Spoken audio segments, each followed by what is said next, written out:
Welcome to Passion. For more information about Passion, please visit us online at www.passionchurch.tv. Now let's join the service already in progress.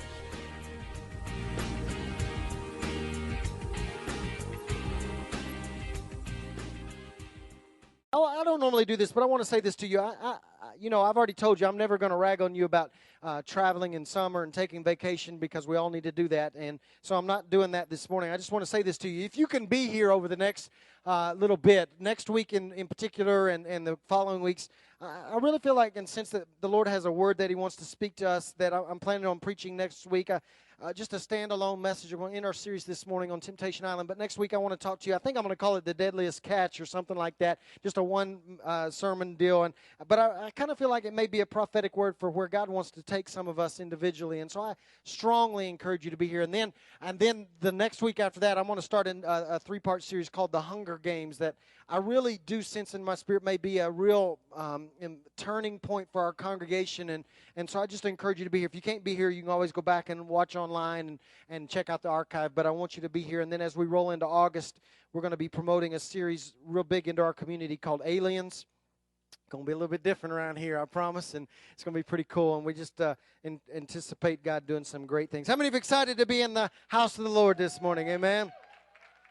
Amen. Well, I am thankful to be a part of Passion, but it goes beyond that. I'm also very thankful to be a part of the body of Christ. How many of you know this isn't just about us? There are other people around the globe, and we're part of a brotherhood, and we're excited about that and just delighted that we get to worship. We've been in this series called Temptation Island. I've made some statements to you. Let me just kind of catch you up if you've missed. I've been talking to you about Temptation Island because what temptation tries to do is it tries to isolate you and separate you and place you on an island where you feel like you're all by yourself. And if the devil can ever divide us, he conquers us. Amen. And so we've learned that we cannot allow the enemy to isolate us by temptation. And so we started talking about this. I took you into James chapter 1, where James says everybody's tempted. He says, when you're tempted, don't blame God, right? And then he talks about how to cut down temptation. He says, don't let it conceive and give birth to and the Message Bible says a baby, it gives birth to sin, and sin leads to death. And so first week I said this to you, that the temptation plays tricks on us. He tempts us to blame somebody else. It's the movie's fault that I fell. Well, I understand you paid the $8, but you could have got up and walked out. It's the government's fault. If it's my spouse's fault. If my spouse would cook a better meal than I would, it's my kids' fault. If my kids weren't crazy, I wouldn't have all these angry, and we want to blame everybody else. And James says, no. Don't even blame God. It's not his fault. If we fall into temptation and we fall into sin, how many of you know it's our fault? Yeah, okay, everybody else is living a lie and don't understand. It is our fault when we fall. And then I said this, temptation tries to trick us into feeling special. Nobody knows how bad I got it. Nobody's been tempted like I've been tempted. Nobody's struggling like I'm struggling. And at that moment that we buy that lie, we push people away that God has sent us to help us to overcome the temptation because they've been through it and they know how to defeat it. But because we're special, nobody can help us. And you remember I sent you all to counseling and because I stood up here and said, you're not that special. It's old dog, old tricks. The enemy uses common temptation to all of us, couching it in different ways, but we're not that special. He tries to divide us. And then I said this, if you're not careful, temptation will trick you into falling for hookers.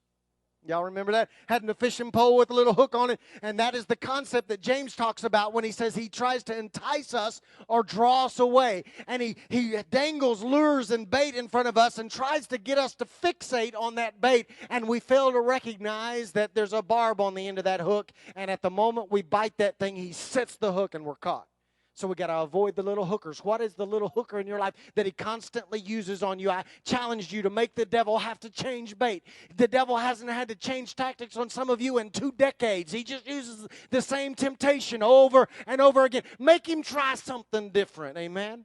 And then last week I took you into an account of what is perhaps the greatest triumph over temptation illustrated for us in the story of Joseph and Potiphar's wife. He overcomes temptation. You remember how he did it? First of all, he refocuses, the 4R. He refocuses his attention. He says, man, lady, I can't do this because I couldn't do this to God. I get my attention off of the lure and I see God and I refocus on what is important. How many been focusing on what's important this week? Amen. Yeah, 3 of you. Okay, the rest of you are in trouble. All right. Then I said you got to resist. We continue to fail resistance training. By the way, newsflash, you don't have to be the devil's piñata. Just because he tempts you doesn't mean you have to fall. Just because he tries to beat up on you doesn't mean you have to take it. Some of us would just do well to resist every once in a while and fight back. Come on, elbow your neighbor and say, fight back. Yeah, you should fight back. Yeah, and then I said the third R was sometimes you got to allow your resistance to turn into running. Yeah, if you buke and rebuke and buke again and that thing doesn't go away, there are moments in your life where you just need to get your running shoes on and run for your life. In fact, you'll remember last week I told you I really have been praying for you that God would give you the runs, that thing that you've been resisting that hadn't been going away, that God would step in and signal, hey, man, it's time to quit resisting. It's time to run for your life, because if you don't run, you're going to fall. And then we talked about respect. I can't afford to fall, because I respect you too much. There are boundaries. Joseph said it like this: how could I do this to my master? He's entrusted me with everything he owns. How could I dare do this? There are boundaries I cannot cross. And so I said to you, you got to respect one another, that it keeps you from doing things that otherwise you would fall prey to. You can't do that. We love one another too much. We respect one another too much. We're connected. And if I mess up, it impacts you. And if you mess up, it impacts me. So that's where we ended last week. I want to take you into another passage this morning that I am so thankful that God allowed it to be in the Bible. Now, I will be honest with you. If I'd have been writing the Bible, I would have left this out, because it's better to tell the good stuff, right? And so I'm thankful that God told us about Joseph and Potiphar's wife, and that he overcome and he whipped temptation and all that kind of stuff. I'm thankful. But how many of you know that we're not always successful like that? So I'm glad that God showed us an account where there was failure so we can learn, so we don't make the same mistakes. So I took you to the most famous success story. Let me take you to what I believe may be the most famous failure, so we can learn not to repeat history. It's found in 2 Samuel. Chapter 11, 2 Samuel chapter 11. You're going to know this story when I read it to you. 2 Samuel chapter 11, beginning in verse 1. In the spring, at the time when kings go off to war, David sent Joab out with the king's men and the whole Israelite army. They destroyed the Ammonites and besieged Rabbah, but David remained in Jerusalem. One evening, David got up from his bed and walked on the roof of the palace, and from the roof he saw a woman bathing. And the woman was very beautiful. And David sent someone to find out about her. And the man said, she is Bathsheba, the daughter of Eliam, and the wife of Uriah the Hittite. Perfect example of not understanding respect. David finds out she's off limits, and he didn't respect Uriah. In fact, did you know that Uriah was one of David's mighty men? He was in relationship with this guy, and this guy had put his life at risk to make David king, and David didn't respect him enough to stop. That's how temptation works. So this goes on. It says, then David sent messengers to get her. And she came to him, and he slept with her. Now she was purifying herself from her monthly uncleanliness, and then she went back home. And the woman conceived and sent word to David, saying, I'm pregnant. So David sent this word to Joab, send me Uriah the Hittite. And Joab sent him to David, and when Uriah came to him, David asked him how Joab was, and how the soldiers were, and how the war was going. Then David said to Uriah, go down to your house and wash your feet. So Uriah left the palace, and a gift from the king was sent after him. But Uriah slept at the entrance to the palace with all his master's servants, and did not go down to his own house. David was told Uriah did not go home. So he asked Uriah, haven't you just come from a military campaign? Why didn't you go home? And Uriah said to David, the ark and Israel and Judah are staying in tents, and my commander Joab and my Lord's men are camped in the open country. How could I go to my house to eat and drink and make love to my wife? As surely as you live, I will not do such a thing. He understood respect. Then David said to him, stay here one more day, and tomorrow I will send you back. So Uriah remained in Jerusalem that day and the next. And at David's invitation, he ate and drank with him, and David made him drunk. But in the evening, Uriah went out to sleep on his mat among his master's servants. He did not go home. In the morning, David wrote a letter to Joab, and he sent it with Uriah.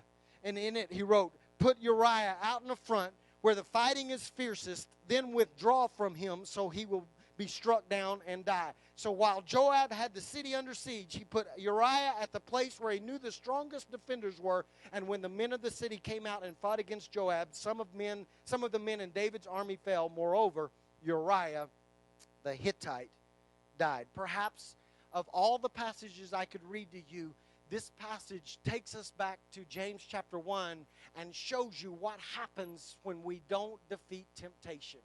Temptation always conceives, and always, if we don't deal with it, will always produce the same offspring, sin. And sin always leads to death. David illustrates that. This account shows that if you don't deal with temptation, if you don't kill it when it starts, if you don't mind and guard your spirit, that this is what happens.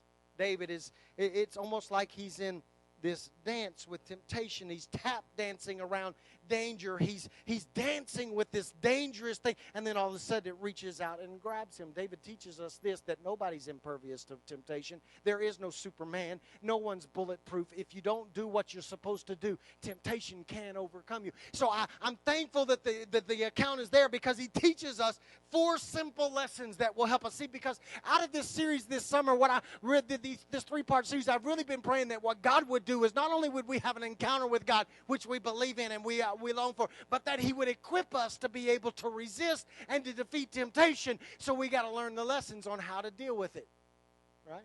So this is what David teaches us. He teaches us that one of the key tools to defeat temptation is this: you've got to understand seasons. If you want to fight and win against temptation, you've got to become someone who understands seasons. The Bible says it this way. It says that it was the season when kings were supposed to go out to war, but it's a dangerous word. But David stayed at home.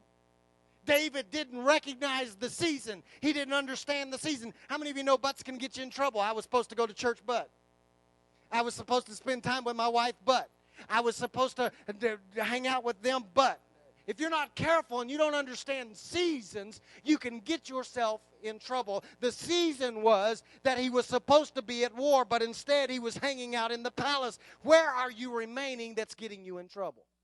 Where are you hanging out right now that you shouldn't be hanging out?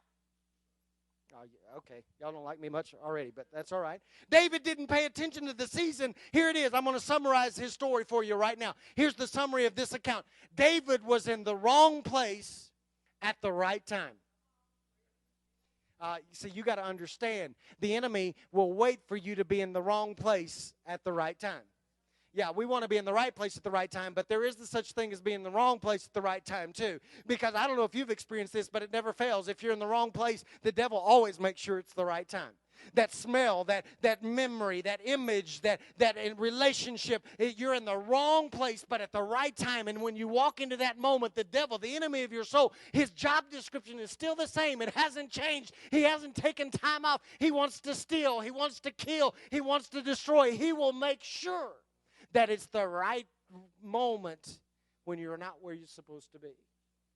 So we got to understand seasons. If we don't understand seasons, then we won't understand how to defeat temptation. There are seasons when everybody is susceptible to temptation.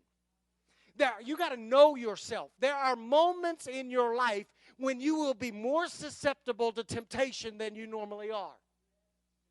Yeah. You got to know that. It may be a season right after you've had an extreme season of focus or an extreme season of hard work, or maybe even a season of extreme sickness. At the end of that thing, you think you're coming out, and all of a sudden you're susceptible to temptation. We let our guards down.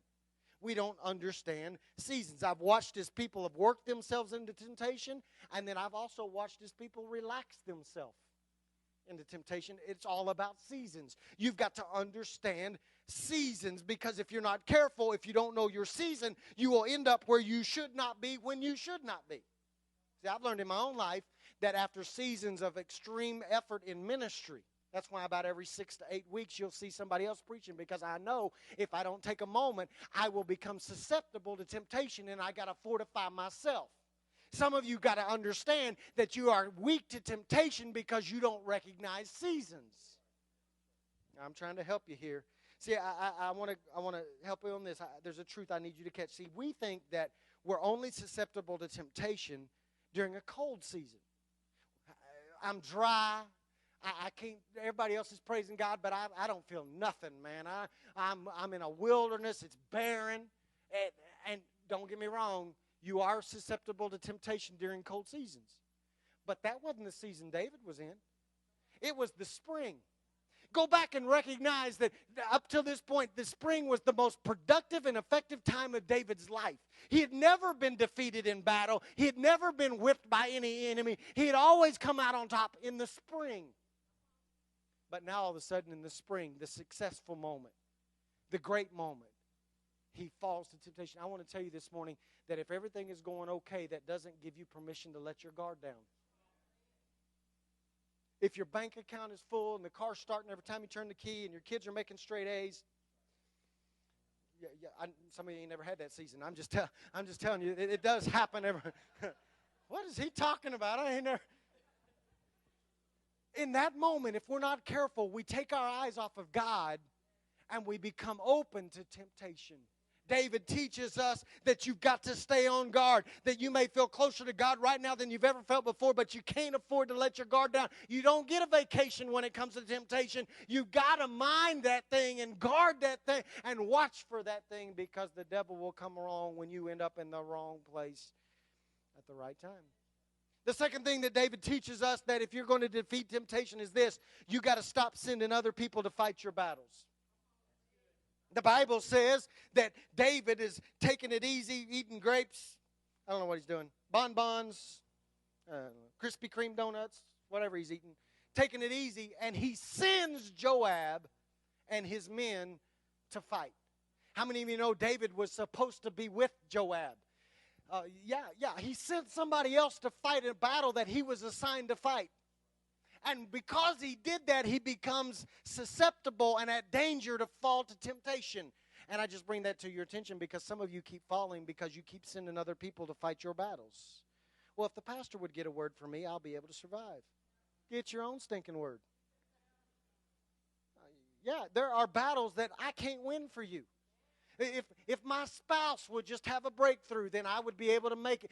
Quit trying to send other people to fight battles that you are assigned to fight.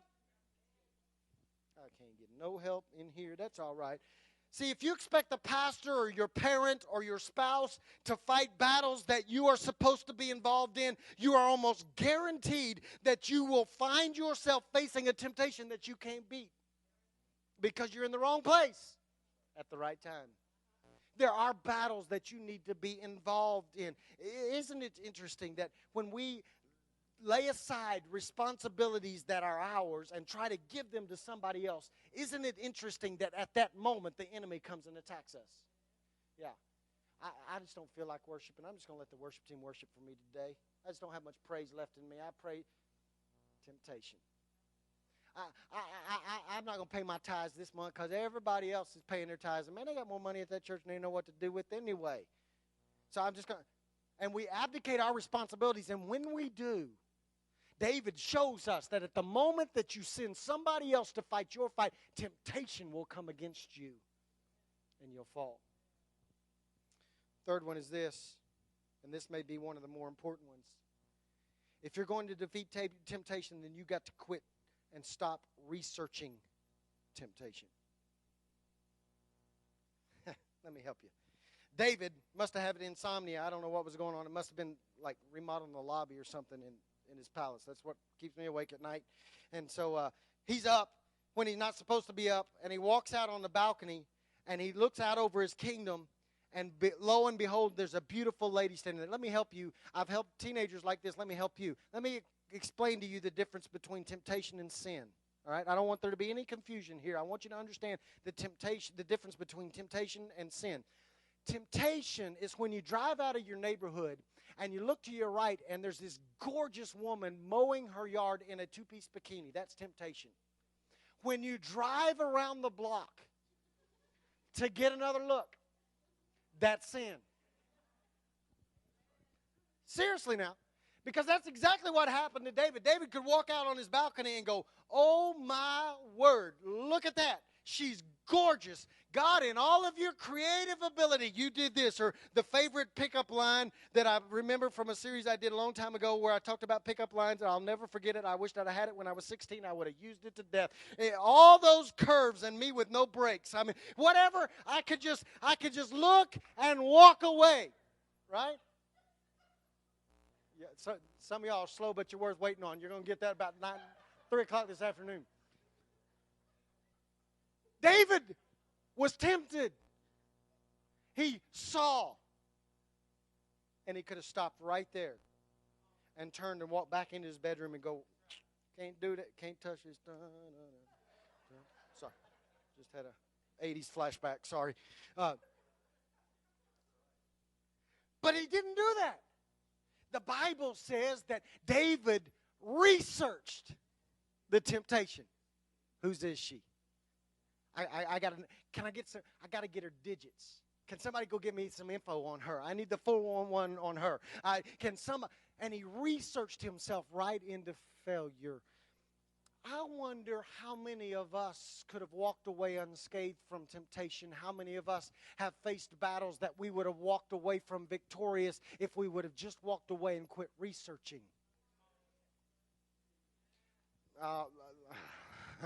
We dig a little deeper and we find out a little bit more, and I got to know a little bit more. How much more information do you need to know about her? I'm not asking David, I'm asking the guys in the room. How much more info do you need to know other than the fact that she belongs to somebody else? How much more info, how many more details do you need to know that you don't need to contact her, you don't need to fantasize about her, you don't need to invite her to dinner, she's not yours. How much more info do you need? You got all the information you need to know. You need to know this. If you pursue her, it will destroy your family and destroy her family too. Oh, come on, ladies. I hear y'all amening, but how much more information do you need? That guy that keeps pursuing you that's already married, how much more information do you need to know other than this little bit of information right here? If he'll leave her, he will leave you. He will trade you in. You don't need any more information about that. How much more information do you need about that house that you can't afford? You can't even make the house payment you're making right now. But one of these days, I'm going to research it. Boy, it's got 92 bedrooms and 62 bathrooms. And I know it will bankrupt my children's children, but I just want to fantasize. I'm going to call the realtor. I know I can't afford it, but I'm going to give me a break. Well, you say, I don't do that. Well, then what about that car? Man, that thing got leather.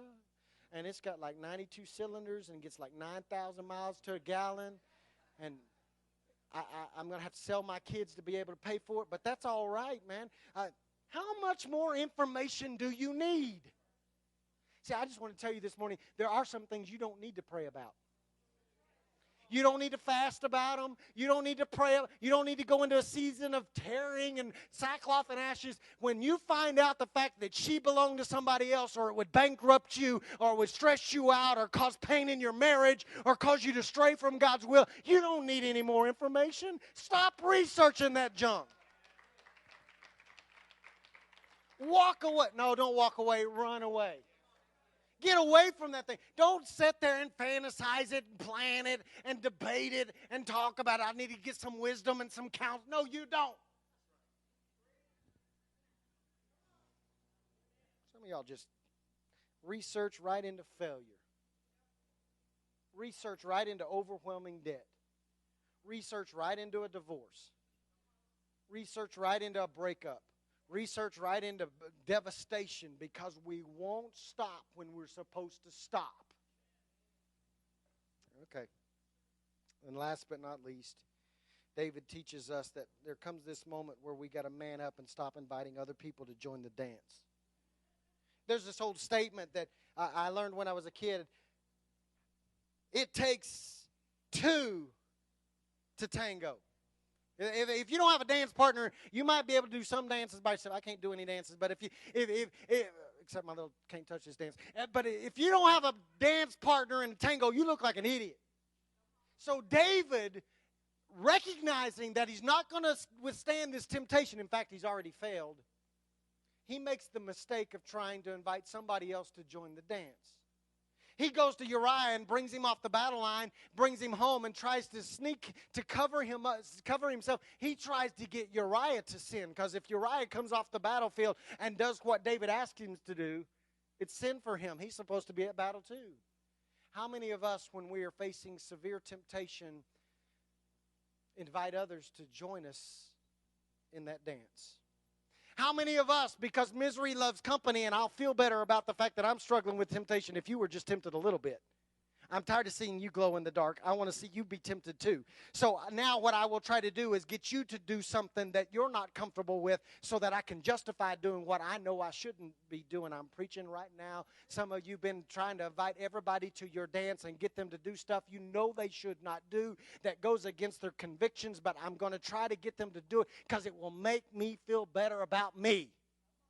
And I just want to say this to you. You have no business inviting people to the dance. If you're struggling with temptation, then you need to get help, and we will pray with you, and we will hold you up, and we will hold you accountable. But quit trying to involve other people in that dance, because they may not have that support system. And when you go to work and you invite them into your dance, you are setting some of them up for failure and destruction, and they don't have anybody in their life that will come alongside them and help them resist and help them hang on. And if you invite them to that dance, it can produce destruction in their life. Quit inviting people to dance.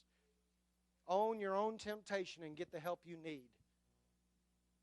Misery loves company.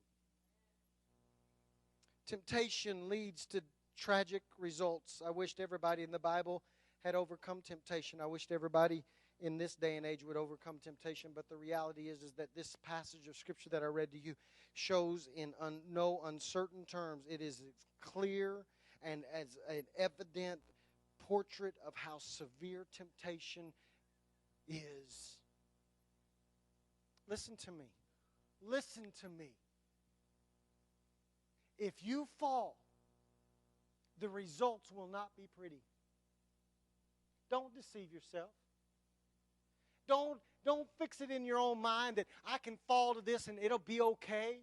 I'll survive. I'll overcome it. When it'll all work itself out. I got news for you. This passage teaches us that if you don't cut temptation off at the moment that it starts, it can lead to some unbelievably bad results.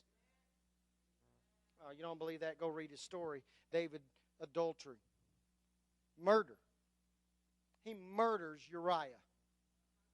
In other words, you will injure people that you're supposed to be in relationship with.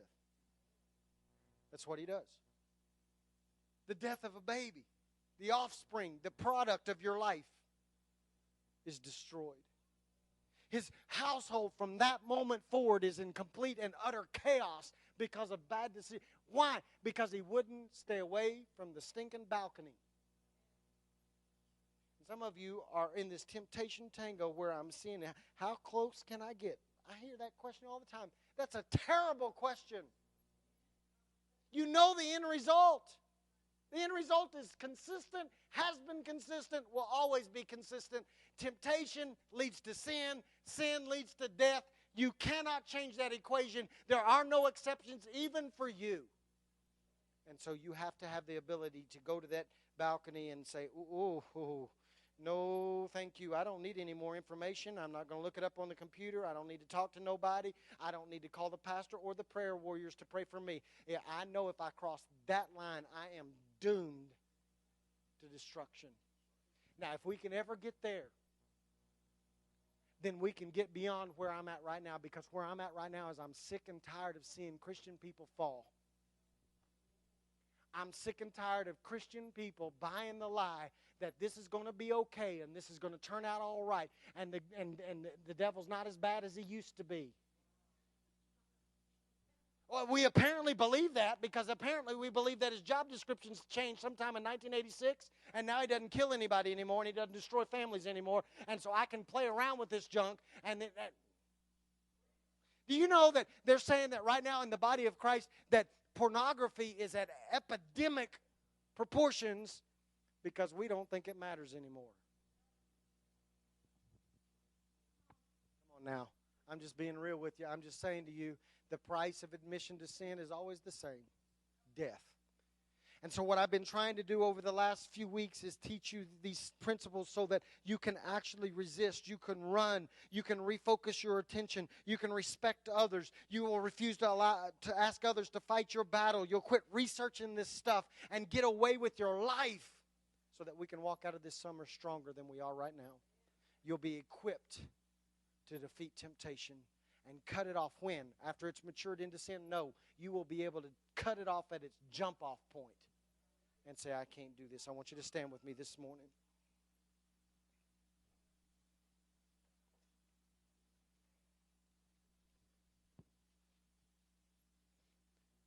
There's an old commercial. Now I really am going to date myself. It was a hair care product, and the slogan was, a little dab will do you. Yeah. I just came to tell you this morning that just a little dab of temptation is enough. You can't let it go beyond that. Guys, listen to me. Men, listen to me. Little dab's enough. You can't research it and expect to get away with it. Ladies, listen to me. Little dab's enough.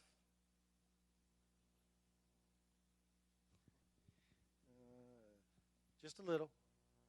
And if you're not on guard and you don't stay on guard, it can destroy your life. You say, well, Steve, that's in the Bible. Look around you. Look around you at the devastation that all started with just a little bit of temptation that somebody refused to cut off when it started. Father, this morning, I'm simply asking this. I'm asking that you would equip the folks under the sound of my voice. Help us to be strong. Help us to quit playing around with temptation. Help us to quit seeing just how close we can get without falling. God, I'm praying that you would allow the people of passion to come to this place where we refocus our attention on what really matters. We fight the battles that we're assigned to. We stay out of the wrong place so that we can walk in freedom and walk in relationship and walk victorious in you. That's our cry. God, I just want to say this to you. Don't let any of my people fall. I don't want to see them reaping a harvest of pain, tragedy, and death. Protect them. I pray that at the moment they're about to give in to something they shouldn't give in to, I pray that they would remember something that we've said over the course of the last 3 weeks. I pray that it would flash into their mind, into their spirit. They'd man up and defeat that thing before it produces a baby called death.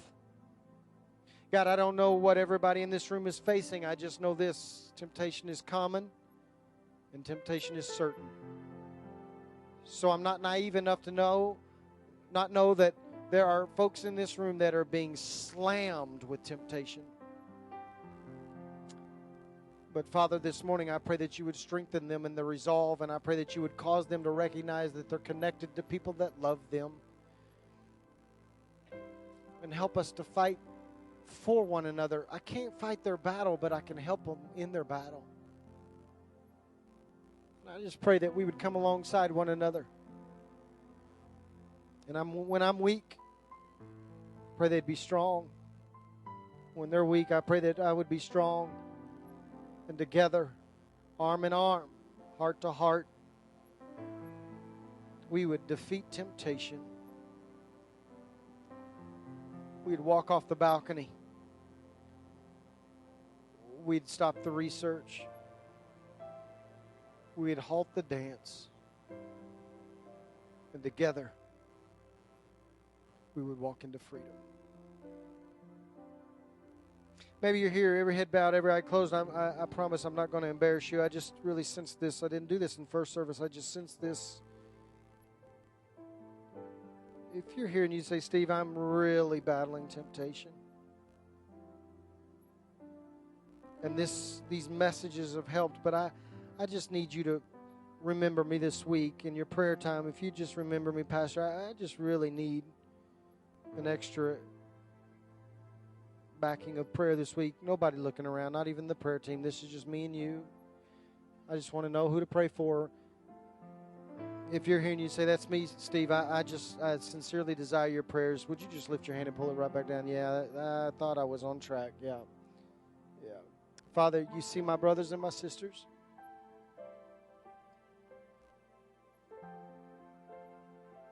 I speak strength into them. Pull the veil back. Let them see the end result of this thing. I come against the schemes and the attack of the enemy in their lives right now, and I take authority over it.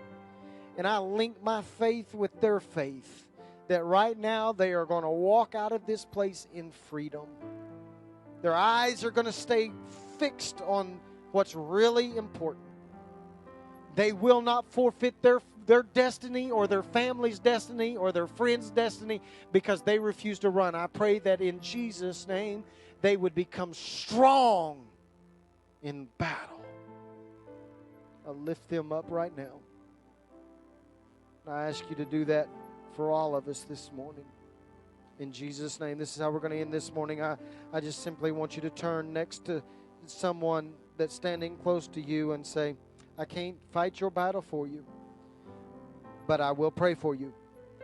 And together we're going to make it. Something along those lines. You're going to testify to them of the fact that you've got their back and that together we are going to defeat temptation. Come on, testify of that to somebody so they know they're not alone.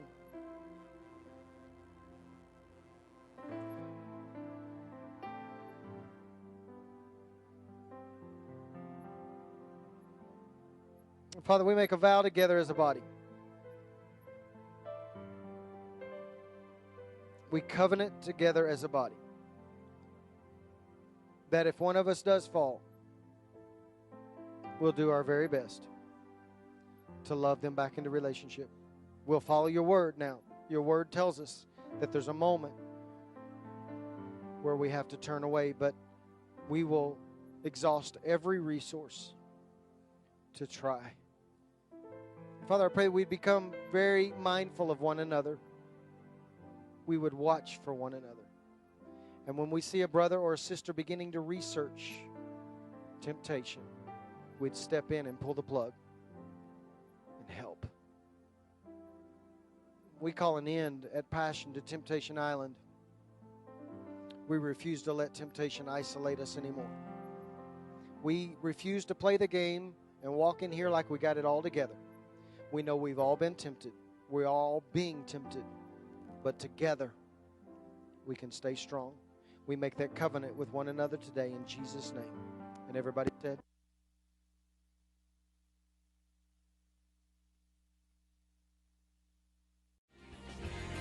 It's been a privilege to have you join us for this time of ministry. To find more Passion resources or to make a donation online, visit www.passionchurch.tv. Remember, you can't live without passion.